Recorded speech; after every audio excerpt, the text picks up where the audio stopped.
My father had a rough childhood. His mother died just 4 days shy of his 9th birthday. The small catering company that his parents ran together had collapsed, and so as a young child, he was forced to leave school and go to work. He would work virtually every day for the rest of his life. My mother grew up just as hard. Her father was disabled by polio as a child, and he struggled to provide for his 7 daughters.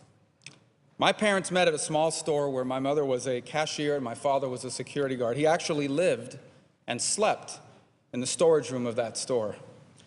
Now, like all young couples, they had dreams.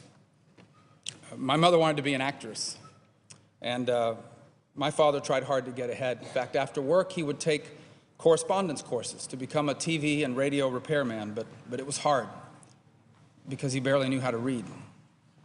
They did everything they could to make a better life, but living in an increasingly unstable country with limited education and no connections, they just couldn't. So they saved as much as they could, and on May 27th of 1956, they boarded an airplane to Miami. They came to America in search of a better life. Now, like most recent arrivals, life in America wasn't easy either. My father had someone actually phonetically write on a little small piece of paper the words, "I am looking for work." He memorized those words. Those were literally the first words he learned to speak in English. He took day jobs wherever he could find them. They both went to work at a factory building aluminum chairs. My dad started working as a bar boy on Miami Beach, eventually becoming a bartender. He saved money and tried to open up some businesses, and when that didn't work, they tried Los Angeles, they tried Las Vegas, but that also didn't work, and so he found himself back on Miami Beach behind a bar. The truth is they were discouraged, and they were homesick for Cuba, too. In fact, in the early days of Castro's rule, before he came out as a Marxist, they even entertained going back permanently. But of course, communism took root in Havana, and that became impossible, too. Now, I'm sure that on their worst days, they wondered if it would ever get better. And then the miracle we know as America began to change their lives.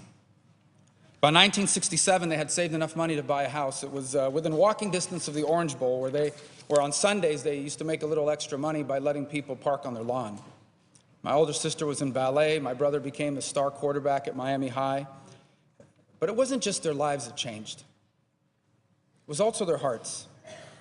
Now, they still spoke Spanish at home, and they kept all the customs that they brought with them from Cuba. But with each passing year, this country became their own.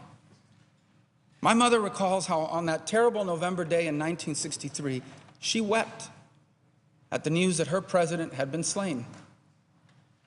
And she remembers that magical night in 1969 when an American walked on the moon, and she realized that now nothing was impossible.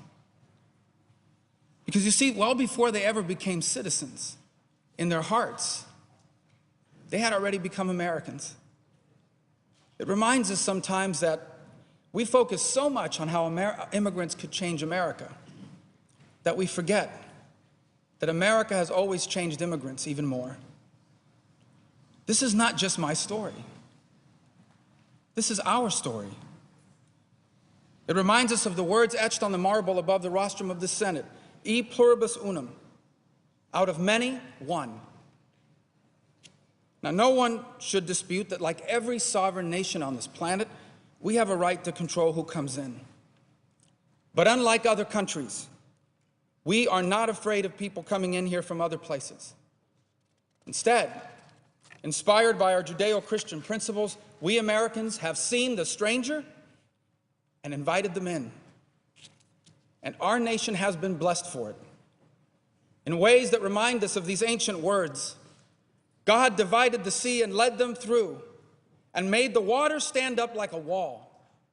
By day he led them with a cloud, by night with a light of fire. He split the rocks in the desert. He gave them plentiful to drink as from deep. He made streams flow out from the rock and made waters run down like rivers. And he commanded the clouds above and opened the gates of heaven. He rained down manna for their food and gave them bread from heaven. Our history is filled with dramatic evidence that God's hand is upon our land, and who among us would dispute that we, Americans, are a blessed people? In the harbor of our most famous city, there's a statue of a woman holding a lamp. At the base of that statue, there's a poem, and it reads, "Keep, ancient lands, your storied pomp. Give me your tired, your poor, your huddled masses yearning to breathe free. The wretched refuse of your teeming shore. Send these, the homeless, tempest-tossed, to me. I lift my lamp beside the golden door." For over 200 years now, they have come in search of liberty and freedom, for sure, but often just in search of a job to feed their kids and a chance at a better life.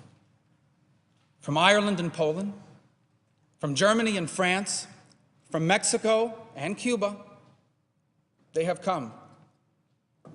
They have come because in the land of their birth, their dreams were bigger than their opportunities.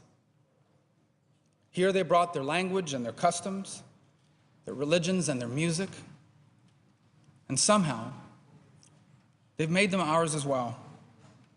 From a collection of people from everywhere, we became one people, the most exceptional nation in all of human history. And even with all our challenges, we remain that shining city on a hill. We are still the hope of the world.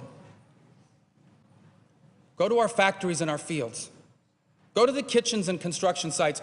Go to the cafeterias in this very capital. And there you will find that the miracle of America is still alive. For here in America, those who once had no hope will give their kids the chance at a life they always wanted for themselves. Here in America, generations of unfulfilled dreams will finally come to pass.